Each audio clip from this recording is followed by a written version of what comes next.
আজকের এই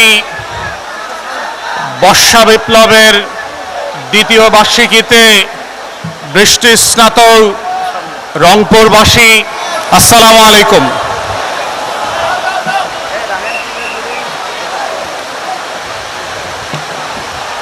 গত ৮০০ বছরের ইতিহাসে বাংলাদেশের দ্বিতীয় মাত্র যে ঘটনাটা ঘটে গেছে এই সুবা বাংলার ইতিহাসে, সেটা হচ্ছে ইখতিয়ার উদ্দিন মোহাম্মদ বিন বখতিয়ার খিলজির ১২০৪ সালে বাংলা বিজয়ের পরে সেন বংশের জালেম রাজা লক্ষণ সেন সেভাবে দুপুরের খাবার টেবিলে রেখে পিছনের দরজা দিয়ে পালিয়ে চলে গিয়েছিল। বর্ষা বিপ্লবের বছরে গত ২ বছর আগে, গত ৮০০ বছরের ইতিহাসে শেখ হাসিনা আবার বাংলাদেশে বেগম লক্ষণ সেন আকারে হাজির হয়েছিলেন এবং একই ইতিহাস প্রমাণ করেছে জালেমদের খাবারের টেবিল থাকবে, দুপুরবেলা খাওয়ার সময় হবে, সেই খাবারের থেকে গরম ধোঁয়া উঠবে, চাকর বাকররা টেবিলে সেই খাবার সার্ভ করবার জন্য প্রস্তুত থাকবে, জালেমদের পেটে প্রচন্ড ক্ষুধা থাকবে, কিন্তু বাংলাদেশের মুক্তিকামী আবু সাইদ মুগ্ধরা সেই লক্ষণ সেনদেরকে খাবার খেতে দেবে না।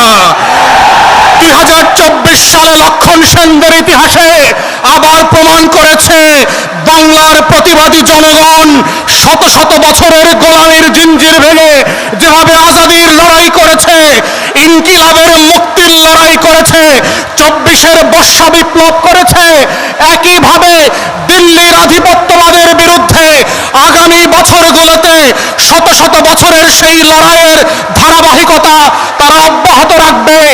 দিল্লিকে মনে রাখতে হবে বাংলার শাসকদেরকে তার ইতিহাস আছে দিল্লির শাসকদেরকে পরাজিত করবার, এবং এই রংপুর বিভাগে বৃহত্তর দিনাজপুরে মোগল সম্রাটদেরকে, দিল্লির সম্রাটদেরকে যুদ্ধে পরাজিত করে সন্ধি চুক্তি করতে বাধ্য করেছিল এই আবু সাইদের পূর্বপুরুষেরা, এবং একইভাবে রক্ত দিয়ে ২৪ সালে বেগম লক্ষণ সেনকে ৮০০ বছর পরে আবার বাধ্য করেছে গরম খাবার রেখে টেবিলে পিছনের দরজা দিয়ে পালিয়ে দিল্লিতে চলে যেতে।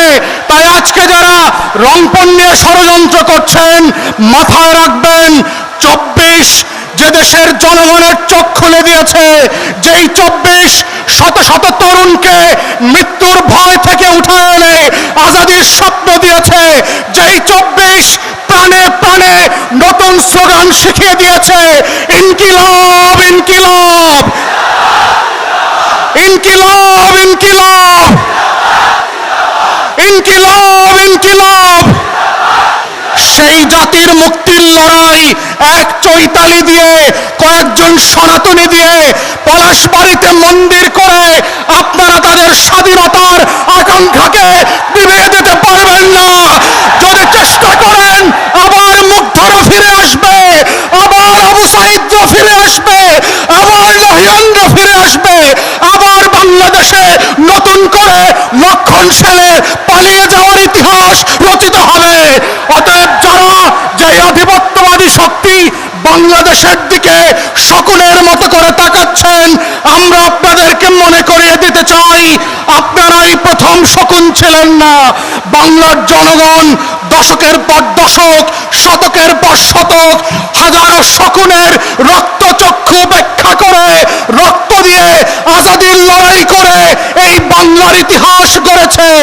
অতএব আমরা আজকের শাসক গোষ্ঠী যারা বাংলাদেশকে আধিপত্যবাদের বিরুদ্ধে নিতে চায়, যারা বাংলাদেশকে জুলাই সনদ থেকে সরিয়ে এনে নতুন করে পুরাতন রাজনৈতিক বন্দোবস্তে নিতে চায়, যারা আজকে বাংলাদেশকে ১৪০০ শহীদের সাথে গাদ্দারি করে দিল্লির কথা মতো চলতে চায়, তাদেরকে আমরা শুধু মনে করিয়ে দেব বাংলাদেশে এখনো লক্ষ কোটি শহীদ ওসমান হাদিরা এখনো পাড়ায় মহল্লায় লাল সবুজের পতাকা আজাদিকের স্বাধীনতা পাহারা দিচ্ছে।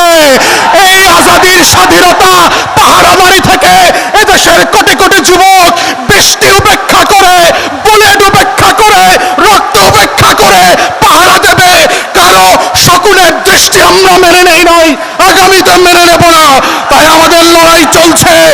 এবং চলবে।